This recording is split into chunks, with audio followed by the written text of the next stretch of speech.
பிரணாப் முகர்ஜியோட பதவிக்காலம் வர ஜூலை மாசத்தோட முடிவடைய இருக்கு. இந்த நிலையில அந்த பதவிக்கான வேட்பாளரை பத்தி பாஜக தீவிரமா ஆலோசனை பண்ணிட்டு இருக்கு. ஜனாதிபதி பதவிக்கு தேர்ந்தெடுக்கப்படும் நபர் அனைத்து கட்சியினராலும் ஏற்றுக்கொள்ளப்படணும் அப்படிங்கறதா பாஜகவோட முக்கியமான நோக்கம். இதனால அந்த பதவிக்கான வேட்பாளர் பட்டியலை தயார் செய்யற தீவிரமான பணியில ஈடுபட்டிருக்கு பாஜக.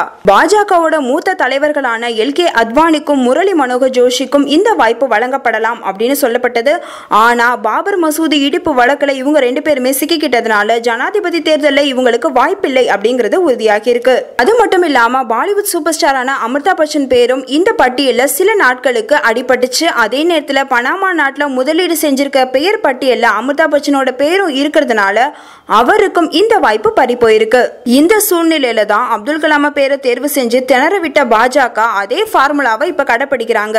இதுபடி நடிகர் ரஜினிகாந்தோட பேரை வேட்பாளரா அறிவிக்க பாஜக மேலும் திட்டம் போட்டுட்டு இருக்கு. நடிகர் ரஜினிகாந்த் பேரை பரிந்துரைக்கிற நிலையில எந்த கட்சியுமே எதிர்ப்பு தெரிவிக்காது அப்படிங்கறதா பாஜகவோட கணக்கா இருக்கு. வட மாநிலங்கள்ல பாஜக அரசியல காலூன்றினாலும் தமிழகத்தை பொறுத்தவரை அதிமுக திமுக தான் இன்ன வரைக்கும் தமிழகத்தை ஆட்சி பண்ணிட்டு இருக்காங்க. இந்த இடத்துல பாஜகவோட நிலை பூஜ்ஜியமா தான் இருக்கு. அதிலையும் விவசாயிகளோட பிரச்சனை, மீனவர் பிரச்சனை, நெடுவாசல் உள்ளிட்ட பிரச்சனைனால மத்திய அரசு மேல தமிழக மக்கள் பயங்கர கோபத்துல இருக்காங்க. இப்போ அதிமுக ஏற்பட்டிருக்கிற குழப்பத்தை தங்களுக்கு சாதகமா யூஸ் பண்ணிக்கிற பாஜக திட்டம் போட்டுட்டு இருக்காங்க. இந்த நிலையில நடிகர் ரஜினிகாந்த் ஜனாதிபதி வேட்பாளராக்கனா தமிழகத்துல கோபம் குறையும் அப்படிங்கறது அவங்களோட கணக்கு. அது மட்டும் இல்லாம தமிழகத்துல காலூன்ற ஒரு நல்ல வாய்ப்பாவும் இது அமையும் அப்படிங்கிறது பாஜகவோட கணக்கு. இந்த நிலையில ரஜினிகாந்த் அரசியல்வாதிகள் பார்க்க வந்தா அரசியல் சம்பந்தமா எதுவும் இல்ல அப்படின்றத ரஜினிகாந்த் ஒரு ட்வீட் மூலமா அடுத்த நாளே அறிவிச்சிடுறாரு.